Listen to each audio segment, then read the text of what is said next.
all of my daughters were my favorite daughters because they were. See, all of you are my favorite students. See, it's the blessing that you can love and thank the Lord. Okay, I got to get back to the quiz. Saul and the witch are in what chapter?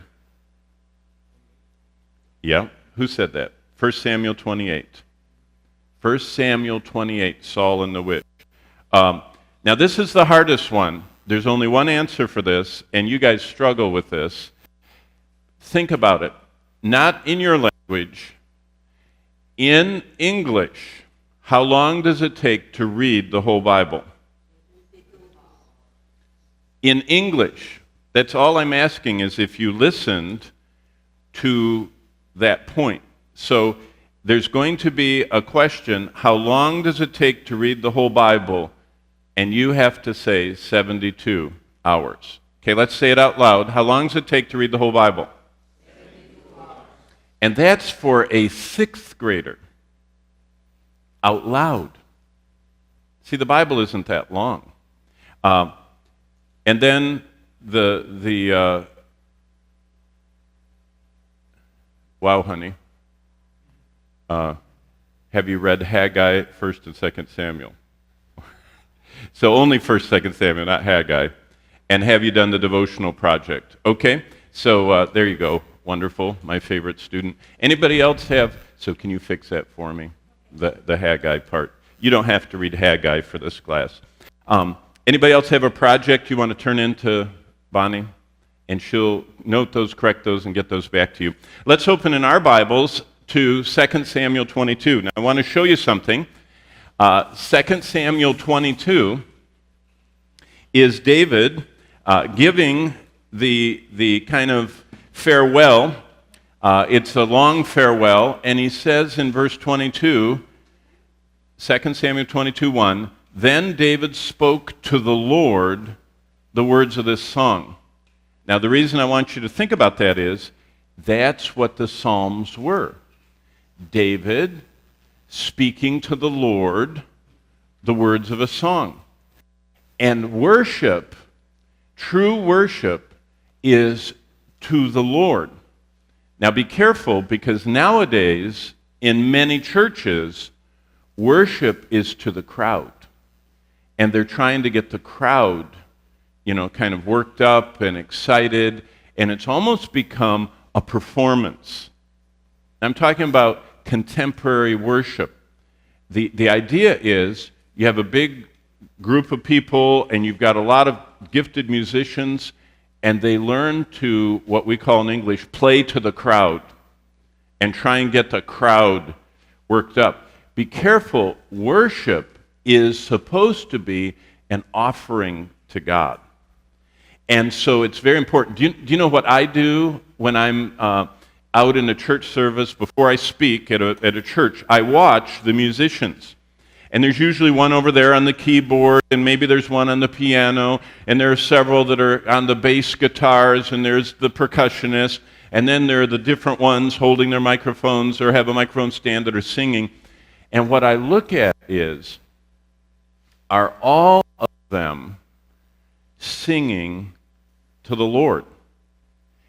Now, usually the ones in front are leading, so they're singing. But often what you see is all the people that are doing all the other instruments are not singing. Now, I know it's probably hard to sing and play. I'm not a musician. Who's a guitarist here? Who plays the guitar? Anybody? Is it hard to play and sing at the same time? Depends on what kind of guitar it is. So, see, I'm not a musician, but what's interesting is, I've noticed, even when they're not doing anything, they're not, doing the little drum you sit on or playing, they're not singing. And I thought, how can you be a worship leader and not be offering your worship to the Lord? David, look what it says in verse 1, spoke to the Lord the words of this song on the day when the Lord delivered him from the hands of all of his enemies and from the hand of Saul. Now, keep your finger there and turn back to Psalm 18. Okay? And look what Psalm 18 says in the first verse of the Hebrew. Now, all of you that have the superscript are going to notice that 2 Samuel 22, verse 1, is what is in the superscript. Remember that little writing ahead of the psalm? Do you remember I talked to you about that? Look at what it says in Psalm 18. If you only have the English, it says, I will love you, O Lord, my strength. How many of you, that's all you have in Psalm 18 to start it? Hold your hand up. Okay, how many of you have something before that that says, to the chief musician, a psalm of David, the servant of the Lord, who spoke to the Lord the words of this song in the day the Lord delivered him? How many of you have that? Do you notice the first verse is captured here in 2 Samuel, but in many English translations, you notice it's not. Did you catch that? Can any of you notice that? You see, that's why this actually was the very first verse of the Hebrew psalm. But for some reason, the publishers didn't know what to do with it. So sometimes they put it in the footnotes, sometimes they put it in little small print, and sometimes they don't put it anywhere. But I wanted you to see that. Now, what are we looking at in 2 Samuel 22? I call it embracing God. As we open to the words that you're going to see in 2 Samuel 22, we're entering the last days of David's life. Now, nobody else has more pages about them in the Bible, humanly speaking, than David. David is God's object lesson to every one of us. He's God's object lesson on how to be a great man, a young person, how to be a great career person that's successful, how to be a great leader, how to be a great old person. Every era of life, there's writing about him.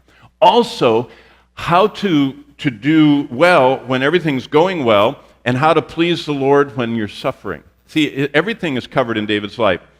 In the 50th verse, this is David's longest psalm. Did you catch that? Psalm 18, which is also recorded in 2 Samuel 22, is the most of all the songs David sang to the Lord. This one is really special. Remember, Psalm 3 is the first that is recorded as being by David, but Psalm 18 is the longest and the most that David says. The words of this psalm are recorded in God's word twice. Twice. That's significant. It's like God thought it was so important that he wanted it emphasized. It's like doubly saying that David wanted to end well for the Lord. Now let's just look at David's life. This week started going through David's life with David in Ziklag. I showed it to you on the map, losing everything, but God. And that's a great way to think about David's life.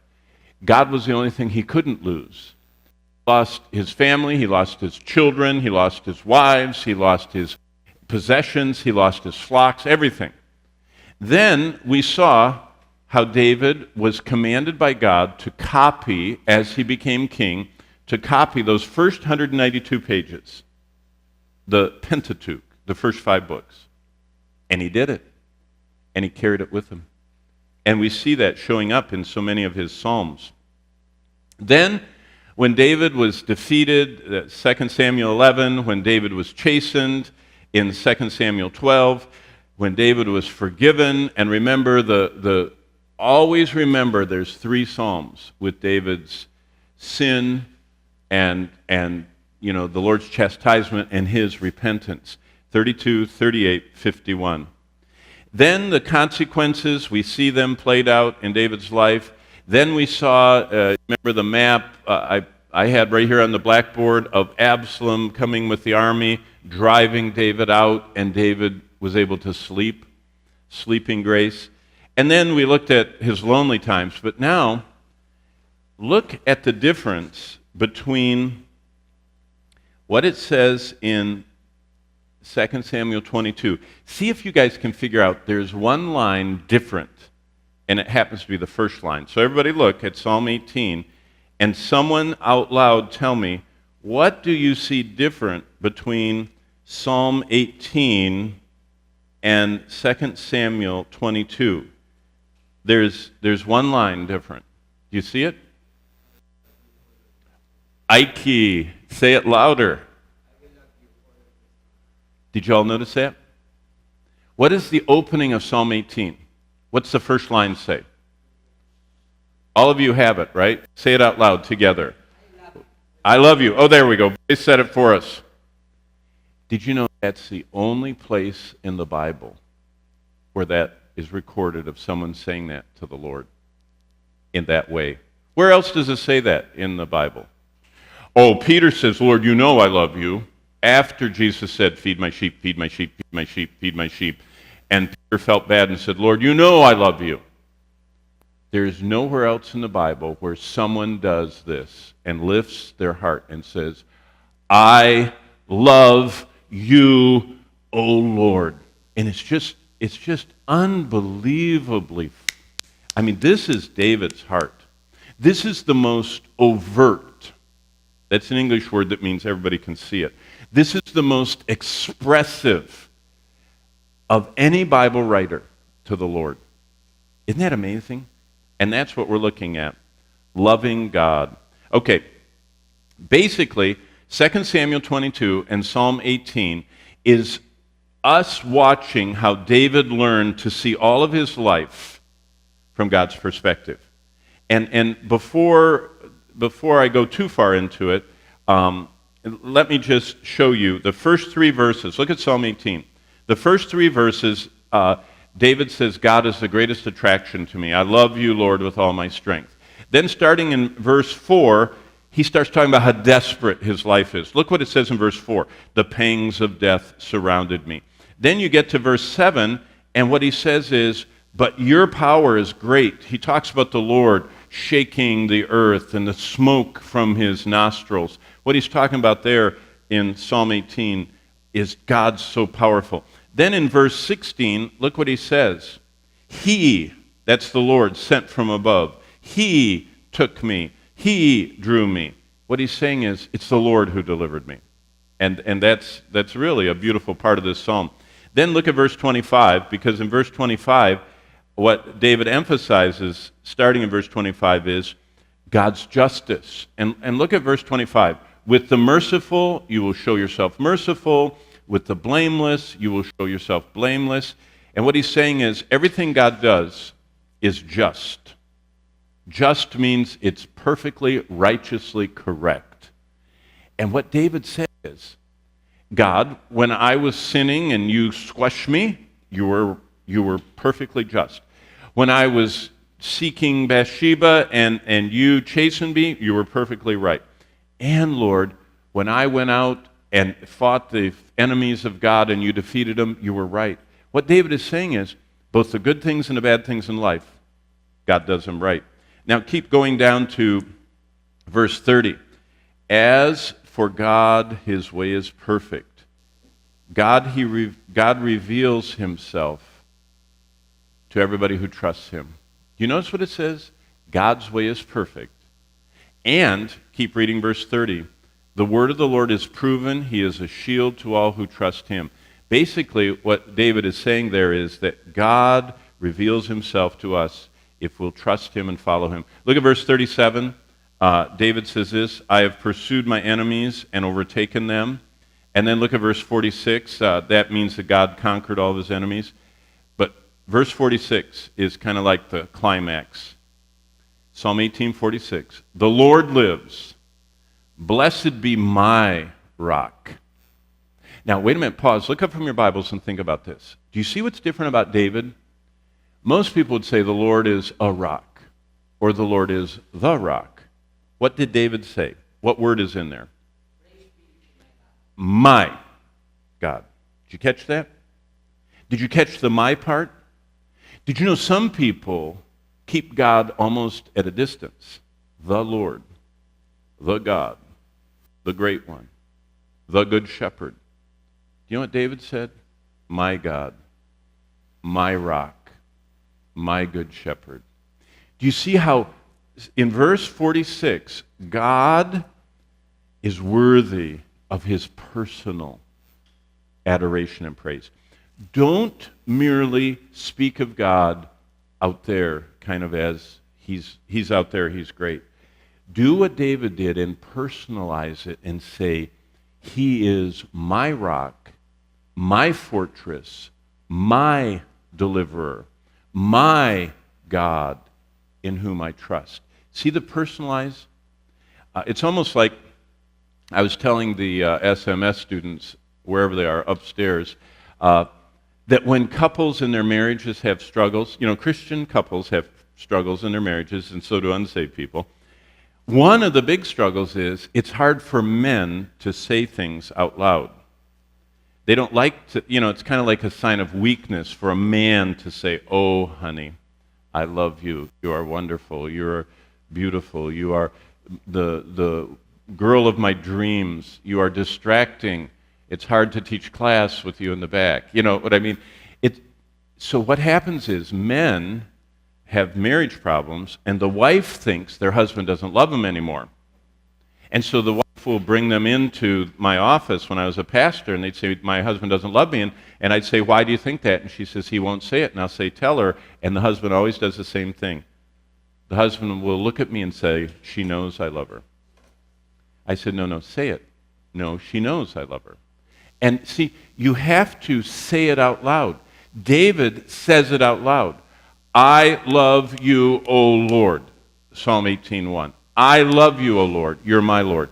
That's what's amazing. Okay, let's talk about David's life.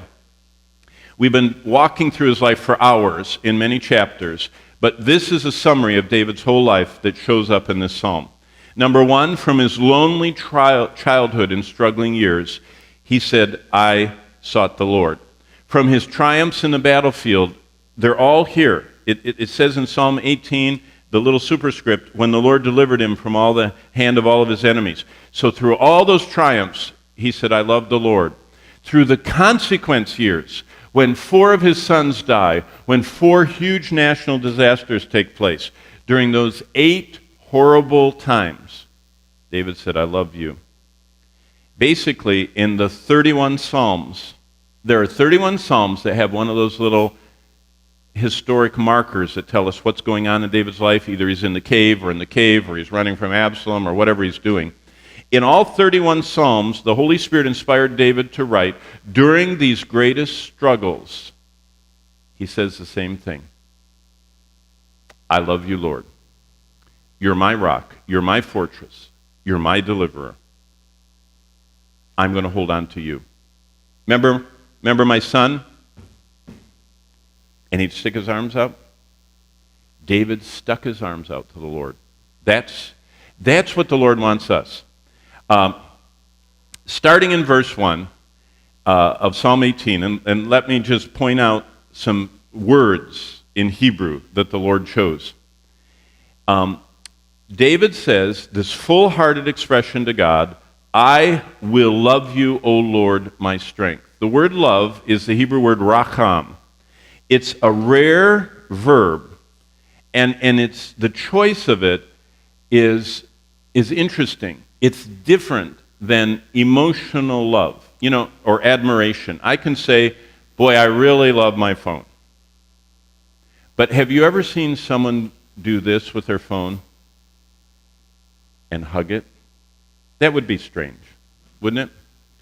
Maybe if you're trying to hold on to it so no one steals it. But how many people express love by hugging their phone? But if you have parents that you love, if you have a wife or a husband that you love, if you have a girlfriend or boyfriend that you love, it's unusual to not hug them. Do you understand? The word that David used in Psalm 18 is actually the word for embracing, hugging God. Have you gone in your life from just saying the word, I love you, God, to thinking about the fact that you just want to put your arms around him and hold on to him? Do you remember at the resurrection in the garden tomb when Mary bumps into Jesus in the garden and realizes when he talks to her that it's him? What did she do? Anybody remember? She grabbed him. She put her arms around him. What did he say? You're going to have to let go of me. I've got to ascend to my Father. You see, true love is embracing love. And that's what David had for God. He couldn't get close enough. And by the way, Psalm 18 is the sole time in the Bible this term for hugging, embracing love was used by a person describing their love for God. Do you see why David is a man after God's own heart? Do you see why David is a man that's written about more? Even though David broke all 10 of the commandments, David ran toward God. Now, I don't know how your brothers and sisters are, if you even have brothers and sisters, but when our children were little, my wonderful wife, I worked as a pastor, I worked long hours. I would go early in the morning, 5:30 or 6, to go disciple people, and a lot of times I wouldn't get home till supper at 6 p.m., so I was gone 12 hours. One time in church, my little 4-year-old daughter was in children's church at our church, and she was 4 years old, and they had prayer request time, and she raised her hand, and she said, "Please pray for my dad. He works on Sunday, and he doesn't come to church." I was the pastor of the church, but I left while she was sleeping, went to the church. She was in the nursery and children's church, never saw me. Her mother took her to nursery and the children's church. Her mother fed her, dressed her, brought her to church, took her to children's church, took her to the nursery, put her in the car, and I came home for lunch after I did all 3 of the services. First service, Sunday school, second service. She never saw me in the building. Please pray for my dad. He works on Sunday. He doesn't come to church. I didn't come to children's church. But isn't that interesting that when that happened, Bonnie realized that the kids didn't see me in the building. So she used to, between children's church and the nursery, she would get them in the hallway and hold on to them, and she'd say, "There's your dad, go get him." And through the crowds of people would come this little body running, and they would just vault off and grab me and just put their arms around me. And all the people would go, "Oh, that's so sweet." And then, I'd see Bonnie and I'd tell them, "Okay, now go back to Mama." Right there's Mama. But she wanted them to know what? That I went to church. But she didn't tell them to run, jump, and grab me. Why did they do that? That's this love. Do you have that kind of love for the Lord? Do you run toward him? Or do you run toward entertainment, social media, games, music, movies? What is it that you hug close to you in life? See, that's the lesson David is challenging us with. What is it that is our love for God embracing love? Okay, number 1, and we're going to just walk through each of these. God was the greatest attraction in David's life. Look what it says in verse 1. "I will love you, O Lord, my strength. The Lord is my rock, my fortress, my deliverer, my God, my strength, my shield, my stronghold." Did you catch those my's? I actually have those circled in my Bible. I never want to read Psalm 18 without seeing that embracing love of the Lord. Do you know we need to be reminded? Remember the couple? The wife says, "Husband doesn't love me." The husband says, "She knows I love you." I said, "We can solve it right now. Just tell her right now." He goes, "No, she already knows it." See, there was a problem. The husbands do have trouble saying what they believe. And so I would get them to turn and face each other, hold hands, look each other in the eye, and say, "I love you." And usually the first time, the husband is really bad at it. I mean, if I was holding Bonnie's hand and said, I love you, do you think she would feel it? She would hear it. She wouldn't feel it. And so I'd say, let's try a little better. Act like you mean it, you know. And the husband would say, I love you. It's a forced smile. Finally, well, I'll tell you one more. Let's see, do we have enough time? No, we don't have enough time. But Bonnie and I were called by a mission board to go to Mexico City. You know Mexico City, it's as big as Manila. It's a city of over 20 million, just like Manila. Huge. We went to a group of church planners that worked all the way around Mexico City, in the villages. I mean, in the villages where the people slept in mud-floored huts, where they cooked their food outdoors over a fire, where they basically slept in hammocks. They didn't even have rooms. They slept in hammocks strung from the ceiling. And these church planners were there and working hard. But what happened is they spent all their time evangelizing out in the jungle, and they were starting to have marriage problems because they never saw each other. The wife was off doing children's ministry in the square. The husband was walking between huts, and they would leave in the morning, come back at night. And basically, the mission called us and said, none of the children of the church planters are becoming Christians because they never are around their parents, and they're not close to their parents, and their parents aren't close to each other. And they said, could you come and challenge them? I said, oh, we'd love to come and challenge them. So Bonnie and I went there, and through a translator, can you imagine, through a translator, look how fast I'm talking. When you have a translator, you can only say one sentence at a time, and you pause, and one sentence at a time, and you pause. And so here I was standing with my translator. Here are all the 250 church planners. And I said, okay, we're going to practice loving one another as couples. It was 250 married couples, husbands and wives. Some of them had been married 5 years, 10 years, 20 years, 30 years. And I said, okay, so I'd like all of you to stand up. That was what I said in English. The translator looked at me and said, you're asking them to stand up? He's the translator. I said, mm-hmm. And he said to me in English, right now? I said, mm-hmm. He said, here? Could you tell he didn't want to say it? He was resisting. He said, Mexican people don't do what you're going to ask them to do. He told me that in English. I said, what do you mean? He said, Mexican men are macho. He said, they're not going to look at their wives and hold their hands and look into their eyes like you do with your wife. He said, they won't do it. So he was resisting. So I went like this. And to the crowd. So they kind of figured out. They all stood up. And I went, face each other. So I'm doing sign language. So now we've got 250 couples standing like this, looking at me, not knowing what they're supposed to do. And the translator said, okay, I'll translate for you. I said, tell them to hold hands.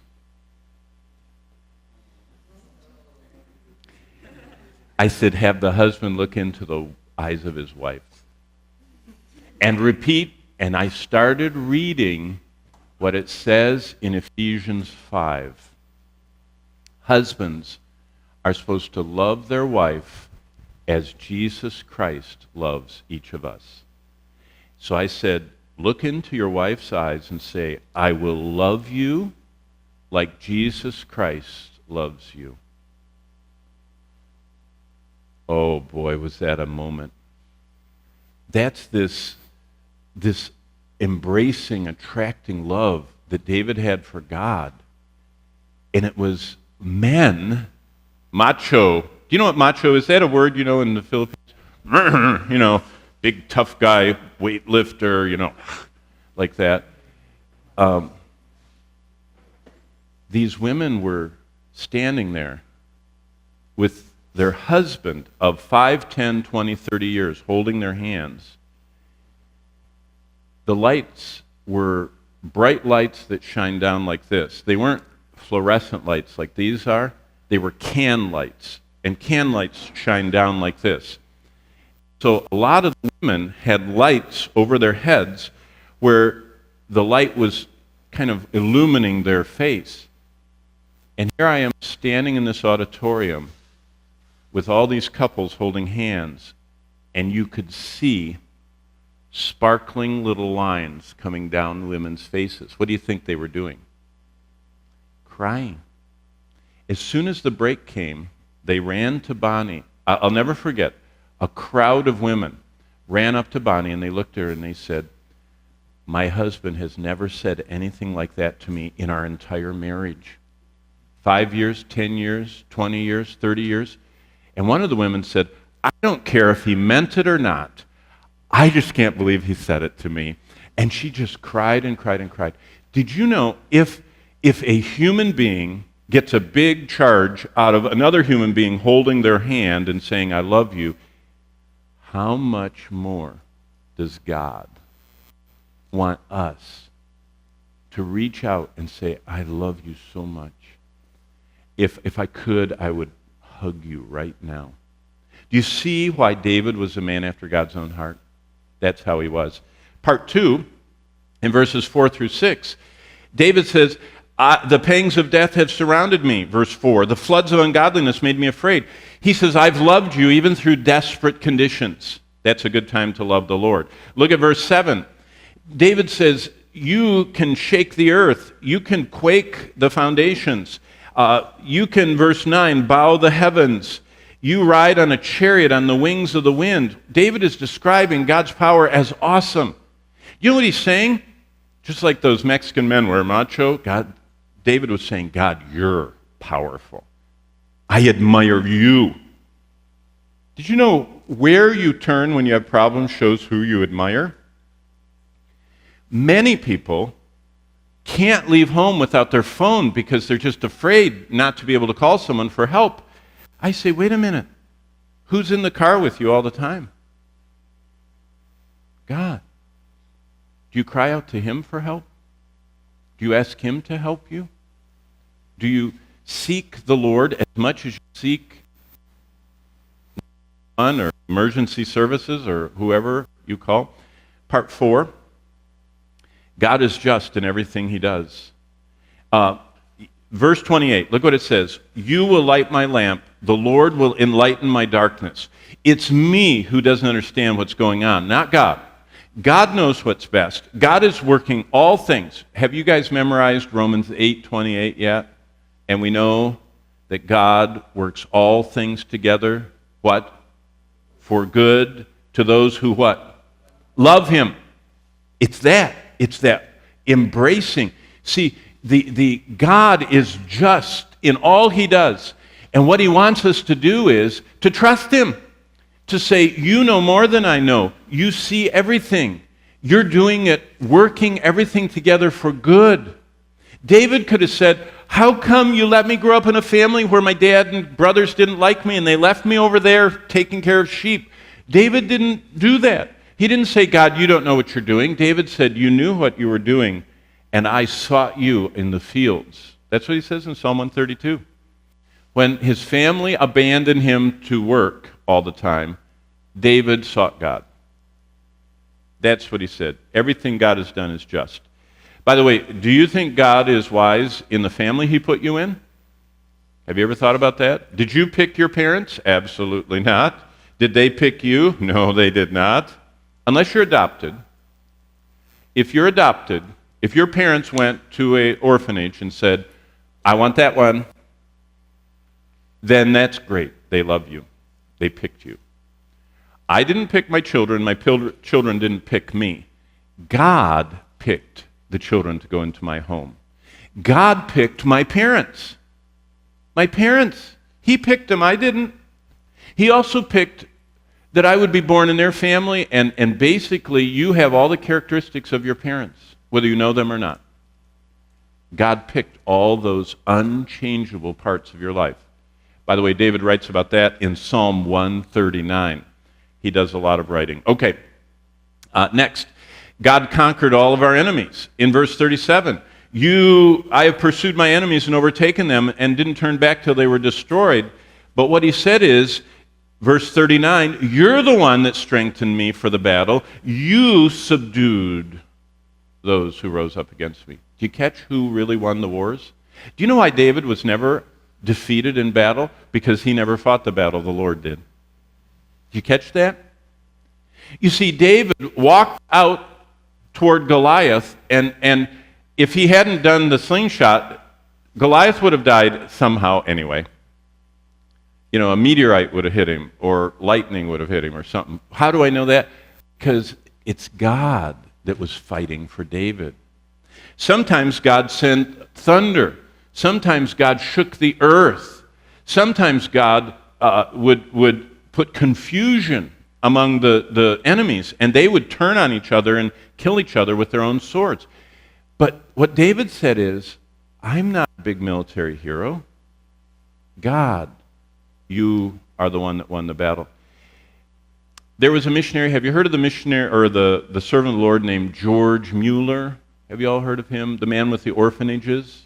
How many of you have heard of him? Kind of? Yeah. Again, your library has all these great books. George Mueller was a man who lived in 1804, about the time of Napoleon in Europe.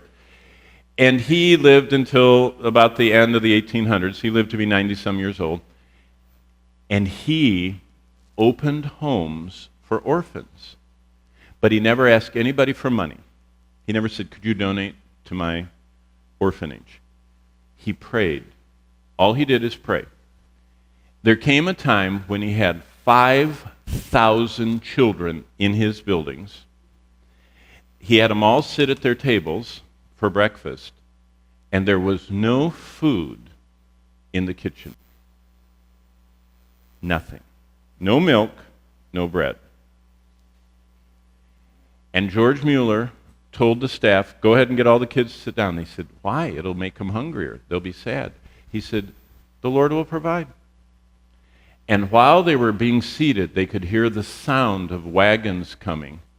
And one of the men in the city, Bristol, where this happened in England, said he couldn't sleep. He got his bakers to work all night long. He went out to the farmers and woke them up and got wagons of milk. He said, I don't even know why, but I just feel I should go today. And he came rumbling up just in time to serve 5,000 orphans the freshest breakfast they'd ever had. George Mueller became renowned through the world not because he bragged about himself. It's because all those orphans grew up in his orphanage, and they started going out and telling people. They said, you know what? This man prays. Did you know George Mueller read the Bible 100 times sitting at his desk? And then he started thinking about it and said, you know what? God is so great, he's worthy of more than me sitting in front of him. So he read it the second 100 times on his knees. In his lifetime, he read the Bible 200 times. I've seen his Bible. Bonnie took me there to his home in Bristol.